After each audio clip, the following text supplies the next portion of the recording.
Hola amigos, ¿qué tal? Un gusto saludarles, bienvenidos nuevamente a la Biblioteca del Mago, siempre con temas interesantes, temas de conciencia, temas evolutivos y ahora pues hablando un poco sobre algunos temas existenciales. Tengo conmigo a Ana Elizabeth y a Alex, que siempre pues estamos tratando de aportar nuestra experiencia, nuestro conocimiento sobre estos temas. Así es que bienvenidos a Ana Elizabeth y Alex, bienvenidos. Gracias, buenas noches. Hola, buenas noches, un gusto estar nuevamente con ustedes, chicos. Ok, gracias. Bueno, el tema que vamos ahora pues a tratar de entenderlo, a tratar de compartir lo que nosotros entendemos acerca de él, es sobre el amor propio y el ego. Son dos, digamos, conceptos que a veces tienen como una línea divisoria imaginaria o no bien definida. Y a veces lo que nosotros, nuestras actuaciones o las actuaciones de los demás pueden parecer un tema de amor propio, pero también pueden parecer un tema de ego. Si entendemos el ego como una, digamos, como una formación psicológica o energética que, digamos, caracteriza a los seres humanos en el tema de la conducta, en el tema de los pensamientos y la formulación de ideas, ¿qué sería entonces el amor propio? No sé si quieren ustedes comenzar, Ana Elizabeth, a comentar sobre este tema. Bueno, creo que el amor propio es, yo lo voy a comentar así, es como el grado de estimación que uno se tiene a sí mismo, ¿verdad? Y la forma en que uno se mira, ¿verdad? Si esa estimación es exacerbada, ya se convierte en egolatría. Y también, si esa estimación es deficiente, también puede ser baja autoestima. Entonces, para mí, el amor propio es una medida equilibrada de estima a uno mismo. Y pienso que eso se puede expresar, digamos, en la vida y en los hechos, como el cuidado que uno tiene de sí mismo. A veces ese cuidado, el hecho de cuidarse a uno mismo implica renunciar a personas, cosas o situaciones que son negativas o que pueden dar malos resultados en la vida de uno a una costa de el darse gusto a uno mismo. No es lo mismo amarse a uno mismo que darse gusto a uno mismo, ¿verdad? Entonces, esa medida equilibrada, a eso le llamo yo amor propio. Ok, pero ¿cuál es la frontera? ¿Qué define el hecho de que nosotros estamos siendo demasiados condescendientes con nosotros mismos? ¿Y dónde entramos en el tema ya del ego? Porque casi todos pues entenderíamos que el ego viene a ser como una parte un poco negativa, un poco oscura, un poco, la misma palabra lo dice, egocéntrica, o sea, donde yo soy el centro de todo. ¿Qué opinas, Alex? Interesante, fíjate que cuando propusiste el tema de poder conversar y de ver, de ver estas diferencias, ¿no? Porque claramente hay una diferencia, yo lo comencé a pensar y se los comento. Yo creo que para llegar primero al amor propio tenemos que haber trascendido la parte del ego. El ego, si lo queremos ver desde un punto de vista etimológico, el ego viene del latín, que significa yo. Entonces, el ego, vamos a pensar primero que hay, como les decía al inicio, habría que desprendernos de ese ego para verdaderamente llegar al amor propio. Y el amor propio, como lo decía Ana Elizabeth, pues primeramente es cuidarse a uno mismo. ¿Y cómo te cuidas a ti mismo? Te cuidas desde dos aspectos que son primordiales. Es la salud física y la salud mental. Porque no puedes decir que te amas a ti mismo si no te estás cuidando física y desde la parte mental. Entonces, ¿qué es lo que sucede? Bueno, que el amor propio primero se desprende de la autoestima. Si tú tienes una autoestima pues saludable y ya te desprendiste del ego, pues vas a tener un amor propio auténtico, porque el amor propio auténtico viene del ser, que es lo que tú verdaderamente eres desde adentro, no desde el ego. Entonces, habría que darnos cuenta entonces qué es el ego. Si ya nos dimos cuenta que el ego es el yo, pues el yo no es malo. Lo malo es qué es lo que depositas en ese yo. Entonces, ¿qué es lo que sucede? Que el yo, ese yo, tiene muchos disfraces, si lo queremos ver de cierta manera. Hay muchos disfraces que es para proteger ese yo.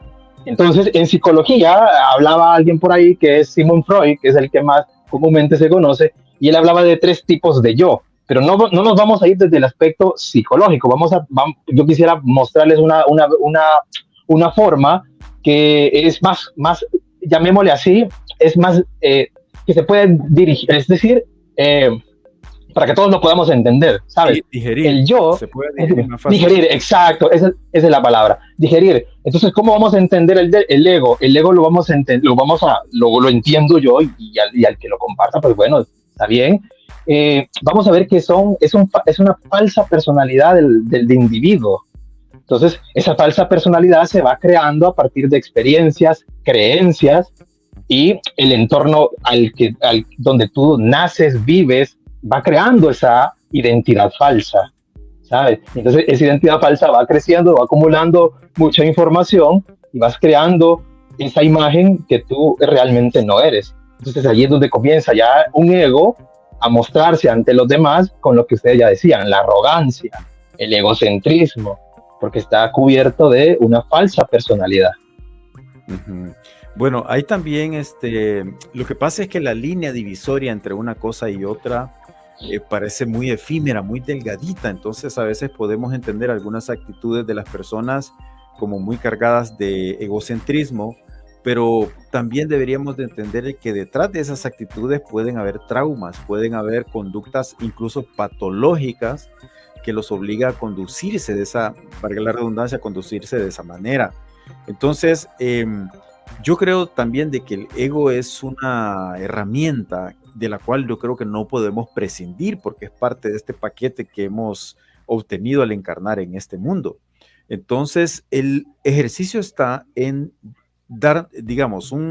hacer una autoobservación, una autoconciencia, un autoanálisis de cuáles de mis conductas pueden afectar a los demás, de cuáles de mis conductas no estoy siendo permeable a la información que los demás me dan y solamente lo que yo digo tiene peso y tiene valor. Si yo estoy teniendo esa conducta, claramente estoy siendo manejado por una máscara del ego, ¿verdad?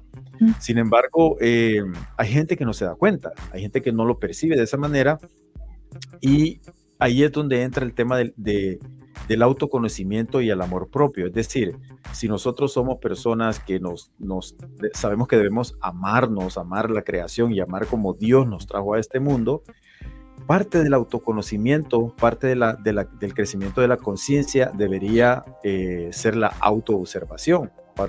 Digamos que es una herramienta clave. Mientras nosotros más nos observemos las conductas que tenemos, digamos que vamos llegando más al amor propio. Entonces, el ejercicio, digamos, de autoobservación tendría que ser permanente, pero yo francamente creo de que eliminar el ego o deshacernos del ego es imposible. No sé qué piensan ustedes, Ana Elizabeth. Pues pensaría yo que no es tan imposible, ¿verdad? Yo creo que cuando uno toma conciencia de sus conductas egocéntricas, puede llegar a tener autocontrol suficiente como para reconocer cuando se está comportando de manera egoica, ¿verdad? Y ahí podríamos dar un ejemplo. Por ejemplo, en una familia, el hecho de que yo, como parte de una familia, procure el bien de todos en colectivo, no quiere decir que me voy a ir a los extremos. Por ejemplo, no quiere decir que me voy a sacrificar al 100% y que no va a haber nada para mí porque solo para los demás, o al revés, que voy a me voy a echar yo, por ejemplo, mi salario encima comprándome ropa, zapatos, ¿no? Y voy a privar a mis hijos, por ejemplo, de las cosas que necesitan para ir al colegio, etcétera. Entonces, son los extremos, las conductas extremas, las que uno debe vigilar en uno mismo, ¿verdad? Si yo me amo a mí misma, ¿verdad? Y si es un amor sano, yo voy a ser sensible a las necesidades de las personas que amo, ¿verdad? Si yo soy consciente de que tengo necesidades, pues, y lo hago de forma sana, eso también me concientiza y me despierta ese sentimiento de empatía hacia las necesidades de los demás también, ¿verdad? Y eso me va a dar un sentido de equilibrio, ¿verdad? Yo puedo reconocer que estoy siendo egoica cuando quiero todo para mí, ¿verdad? Cuando la atención toda la quiero para mí, cuando las cosas materiales todas las quiero para mí, y no pienso en las necesidades de los demás, o no pienso en que los demás también necesitan atención. Pienso yo que uno puede llegar a tener conciencia de eso y tratar de autocontrolarse lo más que se puede. Yo pensaría que sí se puede llegar, no a eliminar el ego, porque no es sano eliminar el ego. El ego es la herramienta que tenemos para manifestar la personalidad en este mundo. Pero sí un ego sano, pues, ¿verdad? Sí, yo creo que por ahí va la idea. Perdón, por ahí va la idea de que en realidad, como por ejemplo, por decir algo, yo tengo una habilidad en el deporte y esa habilidad yo puedo tratar de ponerla a beneficio de mi equipo. Pero si no la pongo a beneficio de mi equipo, entonces estoy siendo egocéntrico porque está girando todo alrededor de mí. Pero el tema es que las habilidades o las actitudes son un reflejo de algo que nosotros tenemos como parte de un paquete. Entonces, ese reflejo, esas habilidades o esas deficiencias egocéntricas, sí podemos controlarlas. Para eso es el ejercicio de autoobservación. Pero también podrían ponerse al servicio de los demás, tal como usted lo estaba diciendo, ¿verdad? En todo caso, ¿cuál sería, Alex, según tu punto de vista, una alarma, digamos, de que yo estoy siendo demasiado egocéntrico, demasiado egoico y que yo pienso que es amor propio? Yo creo que cuando estás en esa línea, hay algo bien interesante, que el ego siempre es víctima. El que manifiesta egos, en el fondo se siente víctima. Siempre va a ser víctima de las circunstancias, del mundo exterior, pero nunca se va a hacer cargo de sus propias acciones ni pensamientos. Entonces, desde que tú estás emitiendo un juicio o estás haciendo acciones con miedo y estás anteponiendo esa falsa personalidad, pues claramente estás bajo la influencia del ego. Ahora, claro, yo sí pienso algo muy diferente a lo que ustedes opinan, que no se puede deshacer del ego. Yo creería que sí. Y la contraparte de deshacerte del ego es el amor propio, porque el amor propio es lo que decía Ana Elizabeth, es un ego sano, pero no se le llama ego sano. Yo creería, me gustaría más llamarle amor propio, porque cuando tú tienes amor propio, vas limitando y ya no te permite las cosas que antes sucedían, porque tú estabas bajo la influencia del ego, bajo el miedo, bajo el victimismo y etcétera. Entonces tú vas ya poniendo límites que sí permites en tu vida y que ya no permites, porque claro, como ya dijimos, la primero es el amor propio, la salud mental y física, y si eso que está sucediendo te está afectando en cualquiera de esas dos áreas, tú puedes poner límites y eso es válido. Y eso no quiere decir que tú seas egocéntrico, lo que tú ya identificaste son límites que ya no se te permite a ti pues estar en ese tipo de situaciones. Nosotros estaríamos definiendo algunas características del ego, por ejemplo, tú acabas de decir una, el hecho de que no asumas una responsabilidad sobre tus actos, sino que crees que siempre la fuente de los problemas son los demás.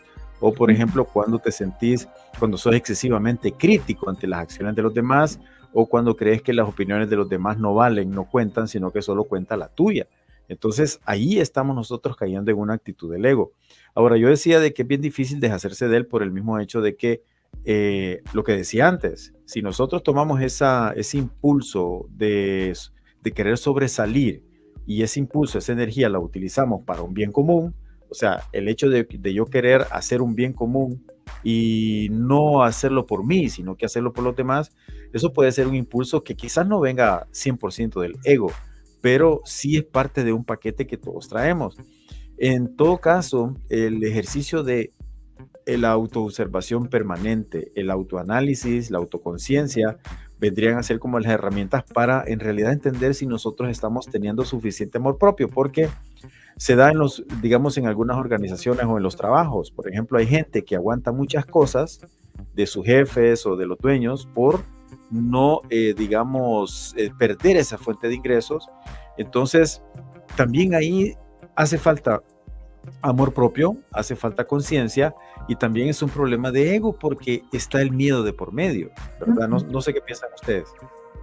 Yo pensaría que sí.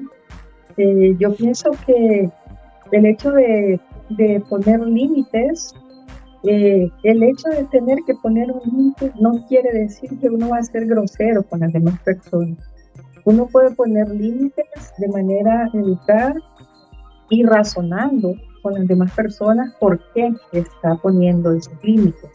Por ejemplo, a mí me pasa que he sido objeto de maltrato de jefes y yo he ido, he ido a hablar con ellos y les he dicho, mire, no me parece esto y esto y esto, porque por esto y esto, por las razones que sean, yo le pediría que, de verdad, de hoy en adelante nos comportáramos de esta manera. Yo prometo que voy a hacer esto, es decir, negociar es muy importante para uno poder establecer límites.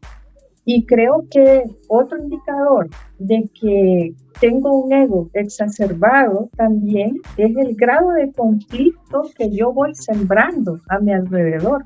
Si yo soy una persona que donde llego genero conflictos y siempre estoy echándole la culpa a los demás y todo el mundo, o sea, a donde llego, suceden conflictos y no soy autocrítica, ¿verdad? Entonces, ese es un indicador de que mi conducta es egoica. En el momento en que yo tomo conciencia de eso, entonces, y me propongo a ser una persona más sencilla de tratar o poner el ejemplo de tratar a los demás con el mayor respeto posible, en ese momento yo puedo revertir el grado de ego que yo tengo, ¿verdad? Ok, perfecto. Hay un asunto que también es interesante, por ejemplo, cuando yo pienso de que solo mis opiniones son válidas, o sea, cuando no aprendo a escuchar, se dice de que el ego, cuando no está controlado, nos obliga a hablar y no permitir que los demás expresen su opinión o no escuchar. Una de las herramientas de la inteligencia emocional es la escucha activa, o sea que eso es también control del ego. Cuando nosotros empezamos a tratar de entendernos y que haya una comunicación entre una persona y otra, pero el ego casi siempre, cuando alguien está en esa toxicidad, el ego le obliga solamente a expresar su opinión y quererla llamar mucho la atención. ¿Qué opinas, Alex, de eso?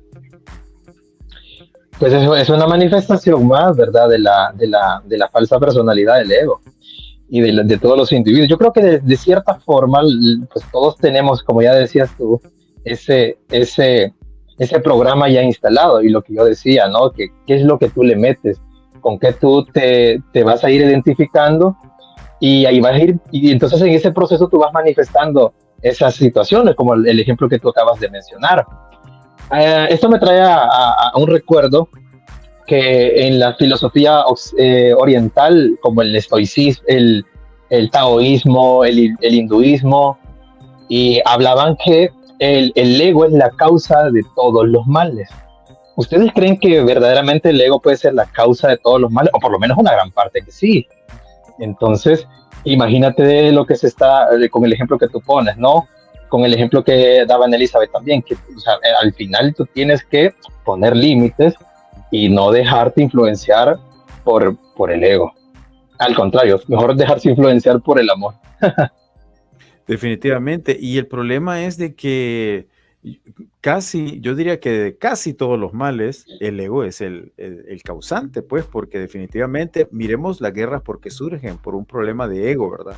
O las mismas religiones tienen mucho el ego adentro, mucho el ego, hasta existe un ego místico, ¿verdad? Un ego espiritual donde la gente que han leído muchos libros o han pasado por 10 escuelas filosóficas o espirituales, ya se creen que dominan todo.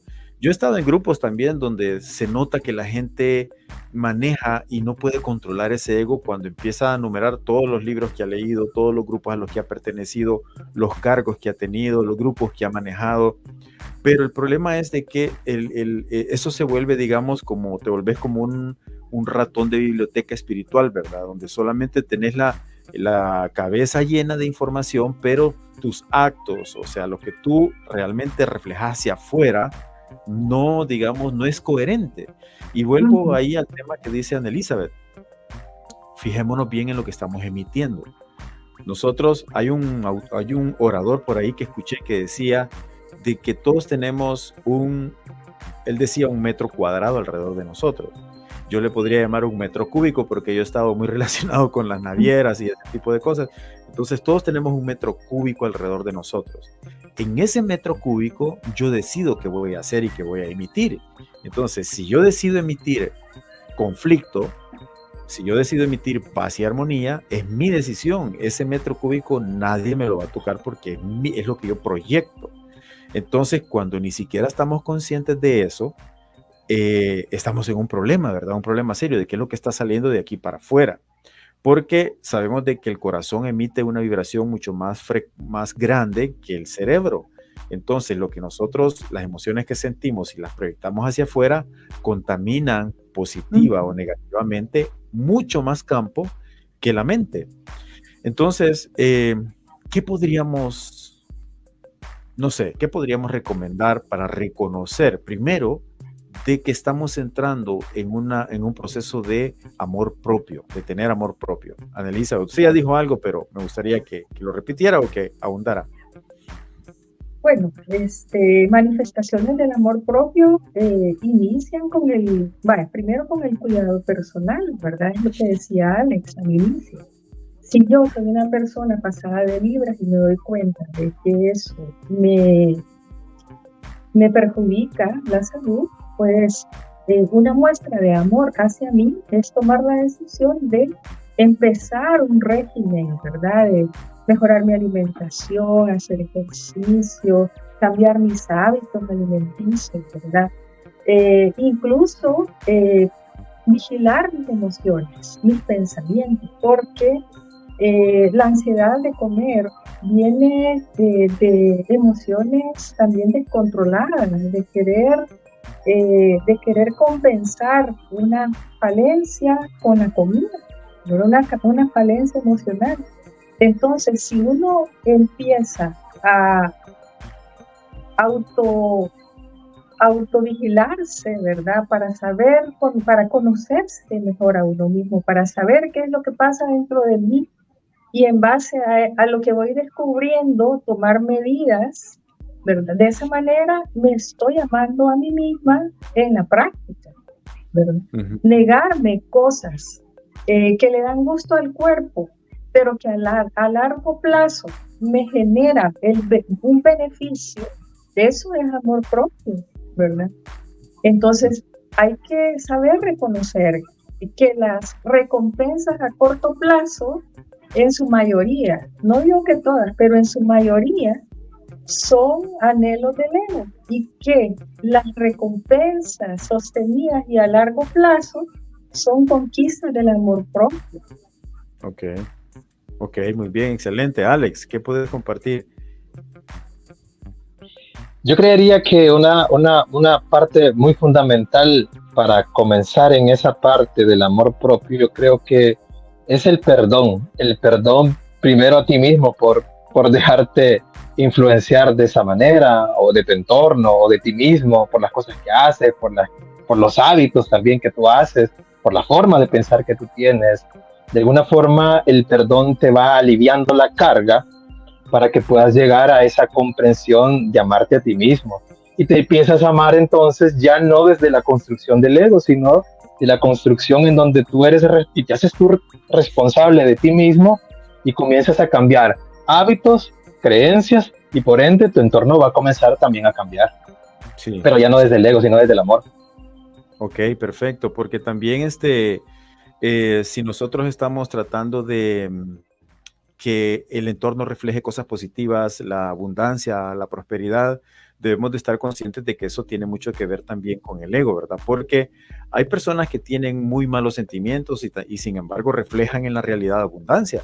Y hay personas que tienen buenos sentimientos y a veces no reflejan la abundancia de que deberían reflejar. ¿Cómo entender ese tema? O sea, ¿qué es lo que en realidad le da la potencia, la manifestación de las cosas afuera? ¿Qué piensa usted, Ana Elizabeth?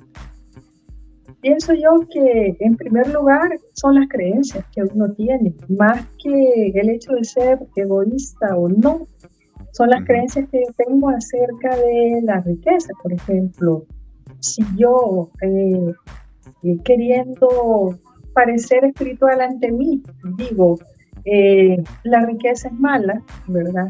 Esa creencia de alguna manera obstaculiza el hecho de que la riqueza llegue a mí, que la abundancia llegue a mí, ¿verdad? Entonces, en primera instancia, tenemos que ver cuáles son nuestras creencias y si nuestras creencias, tener la flexibilidad y estar dispuestos a cambiar nuestras creencias es algo muy importante también, porque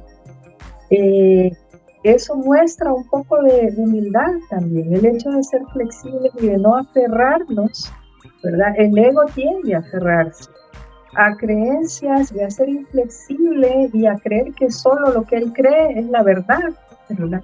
Cuando en realidad la verdad es un tema de otra conversación, pero la verdad es algo que debemos buscar constantemente, que por lo menos en esta realidad, yo considero que la verdad no es absoluta, que siempre hay verdades superiores que uno descubre en su búsqueda, ¿verdad?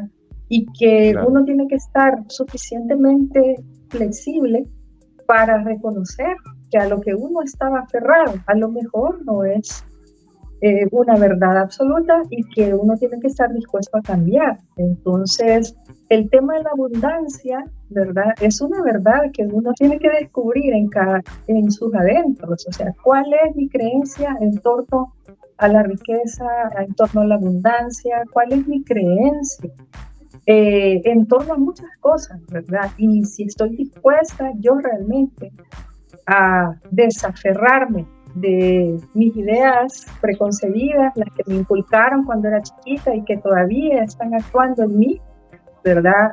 Porque también ser flexible y adoptar nuevas ideas es parte del amor propio también. Correcto. Bueno, me gustaría preguntarle a Alex qué piensa si la prosperidad, la riqueza, mejor dicho, está ligada con el ego o está ligada con el amor propio.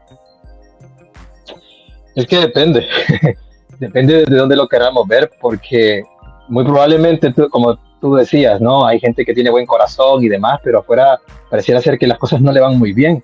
Son cosas que una no tiene que ver con la otra, pero yo sí le daría más valor a la parte personal, es decir, si tú eres de buen corazón, esa es la mayor riqueza que tú puedes tener, porque es algo que no puedes comprar con dinero, ni con propiedades, ni nada. La riqueza y la abundancia del corazón es lo que te va a llevar verdaderamente a vivir una buena vida.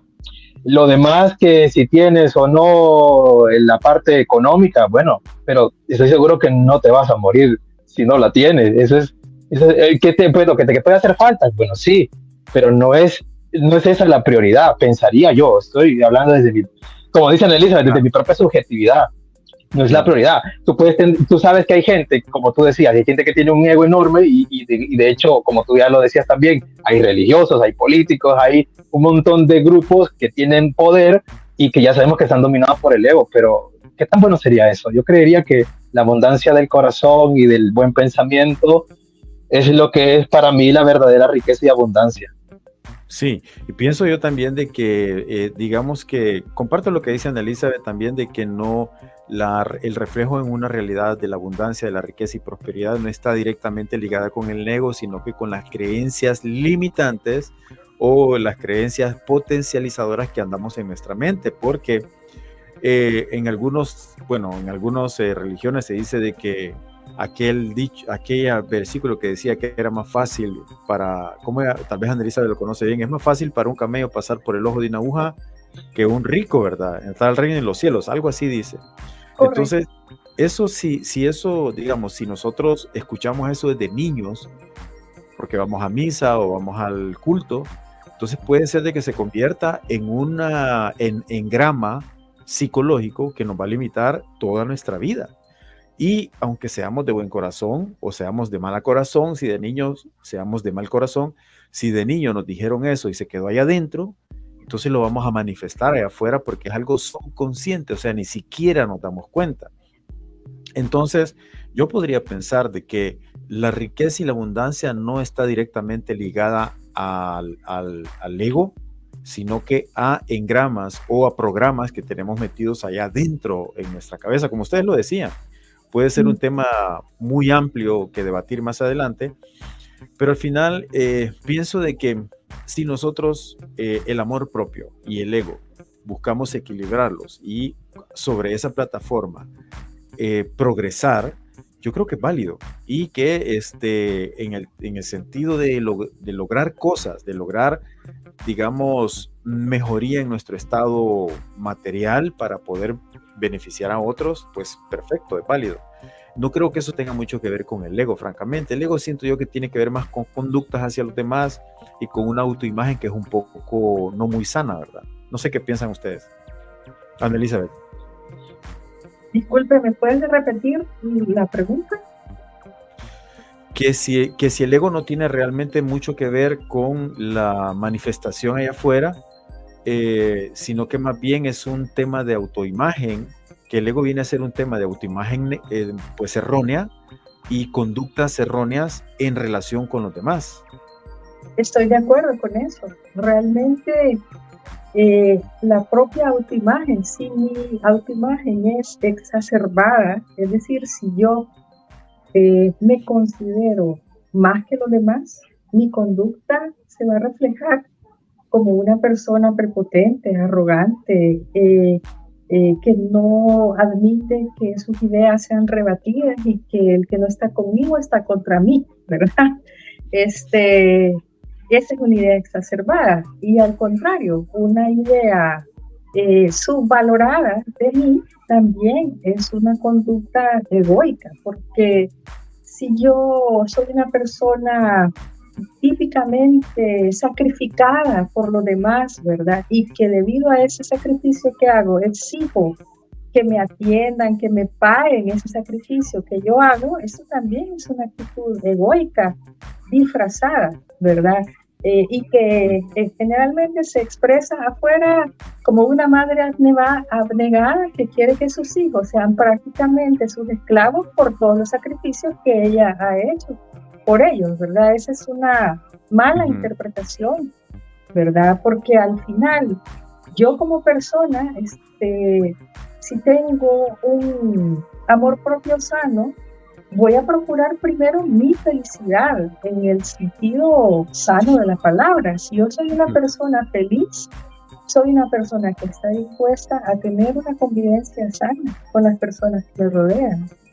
Ok, perfecto. Alex, vamos a irnos despidiendo ya de este programa que hemos realizado este día. Y bueno, más adelante vamos a tocar temas sumamente interesantes siempre para ver diferentes puntos de vista y enriquecer estos temas. Así es que, Alex, si nos puedes dar un último mensajito para ir cerrando. El mensaje que podría dar esta noche es que comencemos a trabajarnos en nuestro interior, porque la verdad, como decía Delisa, está dentro de nosotros, y es lo que hemos venido hablando también en otras conversaciones, en otros videos, y es que la verdad la vamos a encontrar dentro de nosotros y no fuera. Cuando encontramos la verdad interna es donde verdaderamente surge ese amor propio. Así que ese sería mi mensaje. Ok, Ana Elizabeth. Bueno, igual, la autoobservación, tal como decía Omar al inicio, ¿verdad? Es indispensable para encontrar esa verdad. Si yo no vigilo lo que pienso, si yo no reflexiono sobre mis actitudes, mis comportamientos, si yo al final del día no hago un repaso de lo que he hecho en el día, difícilmente me voy a dar cuenta de cómo soy o de quién soy o de cómo pienso, ¿verdad? No puedo seguir en piloto automático. tengo que hacer un alto y entender quién soy yo para empezar a ser una persona diferente. Muy bien, gracias. Acordémonos, amigos, que tenemos también como seres humanos, miembros de, bueno, de grupos humanos, sociedades, organizaciones, tenemos derechos asertivos. Y uno de los derechos asertivos es que nosotros tenemos derecho a decir lo que pensamos, pero también a respetar lo que otros piensan, a escucharlos. Ese es un derecho asertivo de ellos también. Y que si nosotros solo estamos, digamos, creyendo en nuestra propia verdad, caemos en un error porque cada uno de las personas con las que interactuamos tienen su propia verdad partiendo de sus experiencias, de la conformación de su ego, de su personalidad, de su carácter. Entonces, cultivemos la escucha activa. Ese es el mejor modo de, digamos, propiciar una comunicación asertiva. Fíjense que recuerdo ahorita, y para cerrar, ¿verdad? El caso de una pareja de casados que tenían, ¿qué es? 50 años de casados. Entonces le dice, un muchacho les pregunta, ¿y ustedes cómo han logrado llegar tanto tiempo juntos y se toman de la mano y todavía son compañeros y todo? Y en esa plática la conclusión fue de que solo habían dos características que ellos habían mantenido toda su vida, y uno era la comunicación y la otra era el respeto. Y que por la comunicación y el respeto viene el amor. Entonces es interesante, ¿verdad? Porque eso nos lleva a, digamos, traer esas herramientas a nuestra familia, nuestras parejas, lugares de trabajo, nuestros hijos, bueno, todo nuestro entorno. Así es que los dejamos con estas reflexiones. Muchas gracias por ver este video y compártanlo. Por favor, suscríbanse a este canal y vamos a estar pendientes para la próxima. Bendiciones, cuídense. Hasta luego, buenas noches. Gracias.